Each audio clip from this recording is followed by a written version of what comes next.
नमस्कार और स्वागत है। आज हम एंटोन चेखव के एक बहुत ही मजेदार प्ले द प्रपोजल की दुनिया में चलेंगे। अब इसमें एक शादी का प्रपोजल तो है, लेकिन यकीन मानिए रोमांस से कहीं ज्यादा झगड़ा है। 1 मिनट के लिए सोचिए जरा, क्या आप किसी को प्रपोज करने जा सकते हैं और वहां बात प्यार मोहब्बत पर नहीं बल्कि जमीन और कुत्तों को लेकर लड़ाई तक पहुंच जाए? सुनने में ही कितना अजीब लगता है ना? तो चलिए लिटरेचर के सबसे हंगामे भरे, सबसे अजीब मैरिज प्रपोजल्स में से एक की गहराइयों में उतरते हैं और देखते हैं कि इस छोटी सी कहानी से चेखव ने अपने जमाने के समाज पर कितना बड़ा तंज कसा है। तो इस पूरे हंगामे को ठीक से समझने के लिए सबसे पहले जरूरी है कि हम इस प्ले की दुनिया को समझें। इसके किरदारों के दिमाग में क्या चल रहा है ये जानना बहुत जरूरी है, क्योंकि इसका कॉन्टेक्स्ट ही इसकी पूरी कॉमेडी की चाबी है। तो ये प्ले है क्या?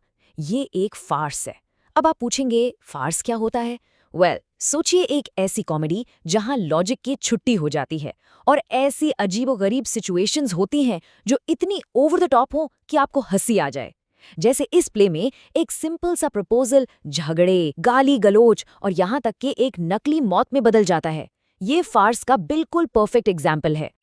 और इस पूरे खेल के खिलाड़ी कौन है? सिर्फ ये 3 लोग। और जरा इनके मोटिवेशंस पर गौर कीजिए। लोमोव को एक शांत, रेगुलर जिंदगी के लिए शादी करनी है। नतालिया को शादी का मौका हाथ से जाने नहीं देना।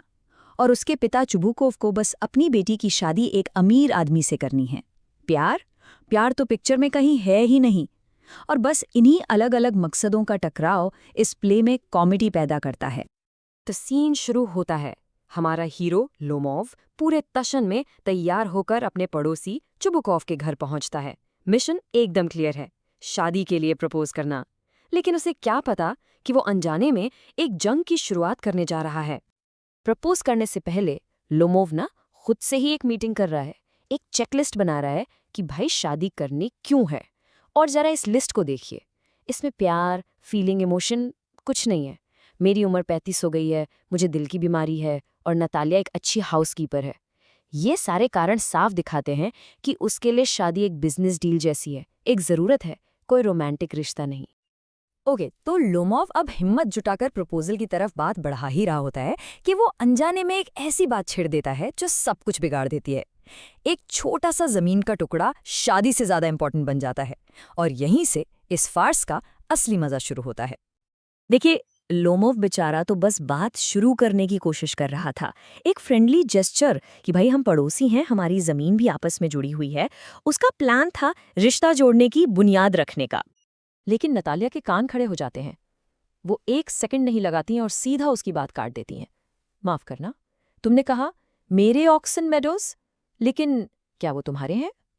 बस यहां से प्रपोजल की ट्रेन पटरी से उतरकर झगड़े के ट्रैक पर चली जाती है। और बस यहां से शुरू हो जाती है जिद की लड़ाई। एक कहता है मेरे हैं, दूसरी कहती है नहीं हमारे हैं। लोमोव डॉक्यूमेंट्स की बात करता है तो नतालिया 300 साल पुराने कब्जे की। और सबसे मजेदार बात यह है कि दोनों दावा करते हैं कि वो सिद्धांत यानी प्रिंसिपल के लिए लड़ रहे हैं, जबकि साफ दिख रहा है कि ये उनकी ईगो की लड़ाई है। प्रपोजल तो अब बहुत पीछे छूट गया। और जब आपको लगे कि इससे बुरा क्या हो सकता है, एंट्री होती है नतालिया के पापा चुबुकोव की। और वो आग बुझाने नहीं, आग में घी डालने आते हैं। शुरू में तो वो लोमोव को एक अमीर दामाद की तरह देख रहे थे, लेकिन जैसे ही जमीन की बात आई वो फौरन अपनी बेटी की साइड ले लेते हैं। उनके लिए भी प्रॉपर्टी रिश्तों से बढ़कर है। तो राउंड 1 के बाद लोमोव को तो बेइज्जत करके घर से निकाल दिया जाता है। कहानी खत्म? बिल्कुल नहीं। जैसे ही नतालिया को असलियत पता चलती है कि वो प्रपोज करने आया था, वो उसे वापस बुलवाती है। लगता है अब सब ठीक होगा, पर नहीं। अब शुरू होता है राउंड 2, जो पहले से भी ज्यादा रिडिकुलस है। और इस बार झगड़े का टॉपिक क्या है? जमीन? नहीं, इस बार लड़ाई हो रही है कुत्तों पर। हाँ, आपने सही सुना। दोनों अपने अपने कुत्ते को दूसरे से बेहतर साबित करने में लग जाते हैं। ये झगड़ा उनकी बचकानी नेचर को दिखाता है कि वो हर छोटी से छोटी चीज में एक दूसरे से जीतना चाहते हैं। और बहस का लेवल देखिए, ये कोई मैच्योर डिस्कशन नहीं है, ये स्कूल के बच्चों की लड़ाई है। नतालिया गुस्से में कहती है मेरा स्क्वीजर तुम्हारे बेकार गैस से 100 गुना बेहतर है। सोचिए, एक शादी का प्रपोजल अब कुत्तों की बेइज्जती तक पहुंच गया है। इस सब के बीच में बेचारा लोमोव, उसकी हालत फिर से खराब होने लगती है। उसकी ये दिल की बीमारी, उसके पैल्पिटेशंस, ये सब कॉमेडी का जरिया है। वो इतना फ्रस्ट्रेट हो जाता है कि चिल्ला पड़ता है, मेरा दिल टूटा जा रहा है, चुप रहो। ये ओवर द टॉप रिएक्शन ही तो फार्स की असली पहचान है। तो अब चीजें हद से आगे बढ़ चुकी हैं। बातों की लड़ाई अब जिस्म पर आ गई है। लोमोव का शरीर जवाब दे रहा है और प्ले अपने क्लाइमैक्स यानी सबसे ज्यादा हंगामे भरे मोमेंट पर पहुंच गया है। और फिर होता है वो जो किसी ने सोचा नहीं था। झगड़ते झगड़ते लोमोव बेहोश होकर गिर जाता है और इन दोनों को क्या लगता है कि वो मर गया। सोच के देखिए, जो लड़का प्रपोज करने आया था अब उनकी नज़र में एक लाश है। याद है हमने लूडिक्रसली इम्प्रॉबेबल सिचुएशन की बात की थी? ये है उसका परफेक्ट एग्जाम्पल। और जैसे ही उसको पता चलता है कि लोमोव तो शादी का रिश्ता लेकर आया है, नतालिया का रंग ही उड़ जाता है। वो अपने बाप पर चिल्लाती है, मुझे प्रपोज करने, और तुमने मुझे पहले नहीं बताया, वापस बुलाओ उसे। यहाँ साफ पता चलता है कि नतालिया के लिए लोमोव इंपॉर्टेंट नहीं है, प्रपोजल इंपॉर्टेंट है। तो जैसे ही लोमोव की आंख खुलती है, चुबुकोव एक सेकंड भी बर्बाद नहीं करता, फटाफट डील फाइनल करने की कोशिश करता है। वो उनका हाथ मिलाकर कहता है, चलो चलो जल्दी शादी करो, लड़की राजी है। देख रहे हैं आप, उससे इन दोनों की खुशी से कोई मतलब नहीं, बस बेटी की शादी हो जाए, उसके सिर से आफत टले। तो लो जी, इतने ड्रामे, इतने झगड़ों और एक नकली मौत के बाद प्रपोजल हो गया, सगाई पक्की। पर एक मिनट, क्या आपको लगता है कि इस हैप्पी कपल का आने वाला फ्यूचर सच में हैप्पी होने वाला है? इसका जवाब है बिल्कुल नहीं। ये एक ना खत्म होने वाला साइकिल है। उनके हाँ कहते ही एक सेकंड नहीं लगता और नतालिया फिर से कुत्तों वाली बात छेड़ देती है। झगड़ा फिर शुरू।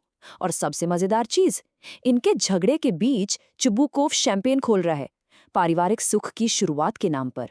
इसे कहते हैं डाक्यूमा। तो इस पूरी कहानी का मतलब क्या है?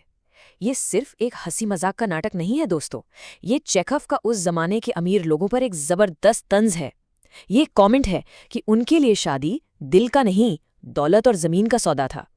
इनकी शादी झगड़ों का एंड नहीं, बल्कि झगड़ों की एक लाइफ लॉन्ग पार्टनरशिप की शुरुआत है।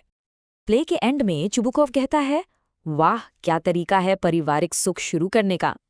लेकिन क्या ये सच है? क्या झगड़े और जिद पर टिका हुआ रिश्ता कभी खुशी ला सकता है? ये सवाल एंटोन चेखव आपके और मेरे लिए छोड़ गए हैं। इसके बारे में आपकी क्या राय है?